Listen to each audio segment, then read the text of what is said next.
Student instantaneous velocity को हम अब डिस्कस करेंगे। हमने देखा था एक मैस स्प्रिंग सिस्टम जो कि ऑसिलेट कर रहा है अपनी मीन पोजीशन ए के अलोंग, और एक पॉइंटर अटैच है मैस के साथ। ये ऑसिलेशन को रिप्रेजेंट कर रहा है सी बी और सी एक्सट्रीम पोजीशंस पे, और एम्पलीट्यूड हमारे पास एक्स नोड है। उसी दौरान में एक पॉइंट पॉइंट पी जो है वो सर्कल पे मूव कर रहा है, यूनिफॉर्म सर्कुलर मोशन में है, और उसका प्रोजेक्शन एन जो के है डायमीटर के अलोंग मूव कर रहा है। और एन की मोशन उसी तरह की है जिस तरह की मोशन के पी वन की है। पी वन बी और सी के दरमियान जिस तरह से ऑसिलेट करेगा, एन भी उसी तरह से मूव करेगा।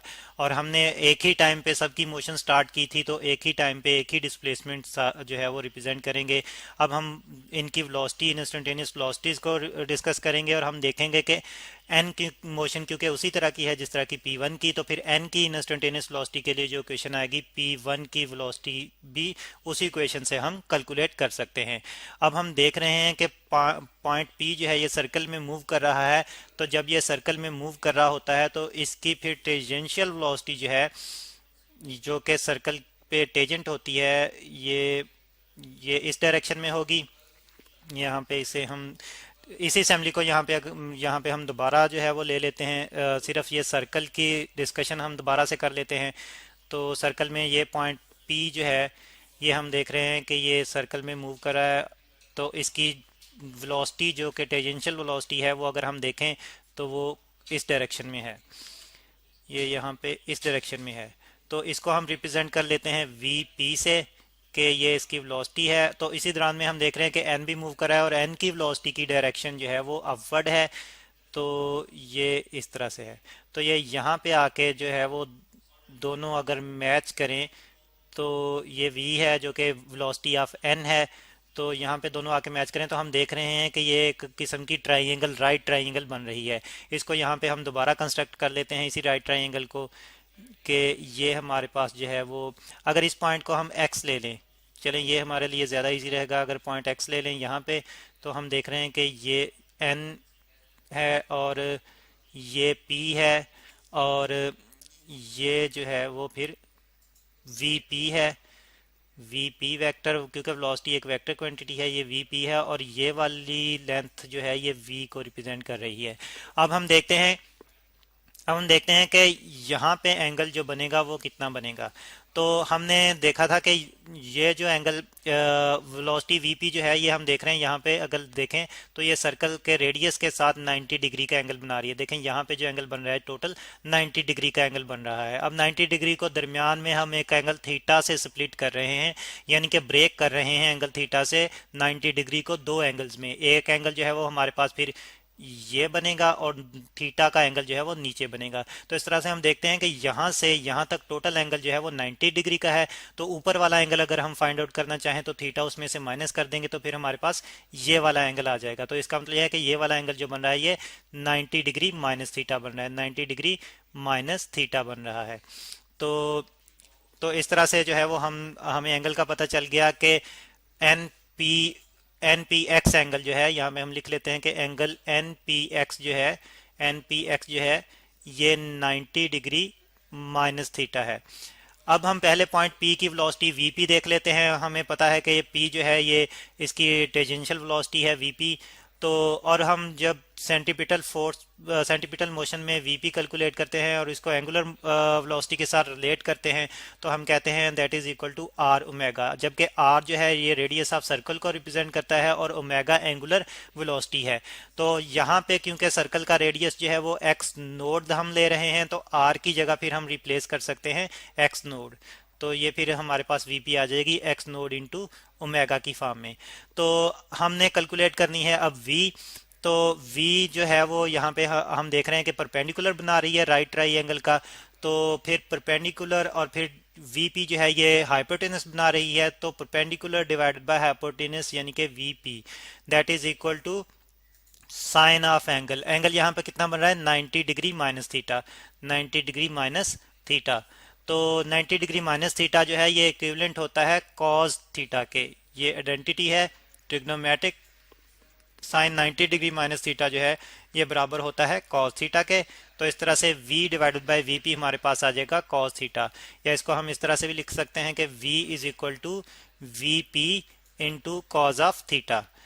तो ये इस फॉर्म में हमें जो है फिर वेलोसिटी की इक्वेशन मिल जाएगी फॉर एन। एन पॉइंट के लिए वेलोसिटी की इक्वेशन, और वीपी की जगह अगर हम एक्स नोड ओमेगा पुट कर दें तो हमारे पास वी आ जाएगी X naught omega cos of theta.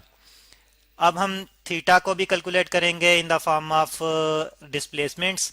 तो हम देखते हैं, हम दोबारा से अगर जो है वो फिगर पे गौर करें तो हम देखते हैं कि एंगल थीटा जो है ये यहाँ पे बन रहा है। अगर इसी राइट ट्राइंगल को देखें, ये एक राइट ट्राइंगल बन रही है ओ एन पी।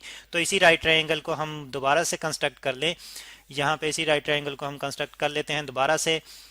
तो ये ओ से एन तक है, ओ एन, और फिर ये जो है पॉइंट पी तक है, और फिर पी ओ।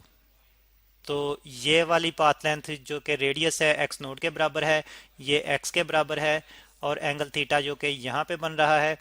और हम फिर ये भी जानते हैं कि एंगल थीटा बराबर होता है साइन ऑफ थीटा बराबर होता है, sorry, perpendicular divide by hypotenuse के। तो यहाँ पे फिर जो बेस जो है ये अगर हम कैलकुलेट करें एन पी, अगर हम पाइथागोरस थ्योरम यूज करें जो कि हमारे पास होता है हाइपोटेनस यहाँ पे, क्योंकि ओ पी है, hypotenuse square is equal to base square, base हमारे पास एन पी है, base square mine plus perpendicular square, और परपेंडिकुलर बन रहा है ओ एन। तो अगर हम यहाँ से एन पी यानी कि बेस कैलकुलेट करना चाहें तो हमारे पास आ जाएगा N P square is equal to O P square minus O N square. तो अब हम देखते हैं कि ओ पी जो है ये लेंथ बराबर है एक्स नोड के, और ओ एन बराबर है एक्स के।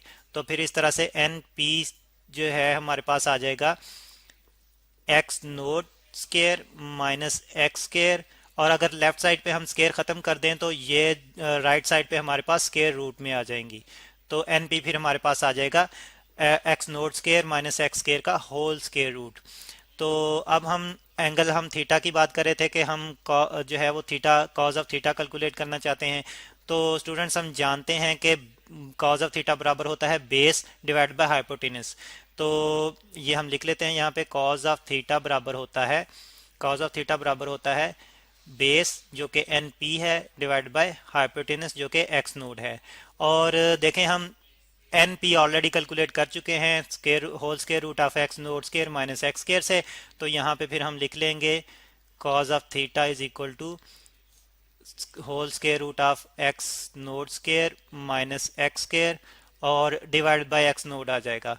अब कॉज ऑफ थीटा की ये वाली वैल्यू जो है अगर मैं पुट कर दूं वेलोसिटी की इक्वेशन में, वेलोसिटी की ये वाली इक्वेशन जो हमने बनाई थी यहाँ पे अगर हम सब्स्टिट्यूट कर दें कॉज ऑफ थीटा की ये वाली वैल्यू, तो हमारे पास वेलोसिटी आ जाएगी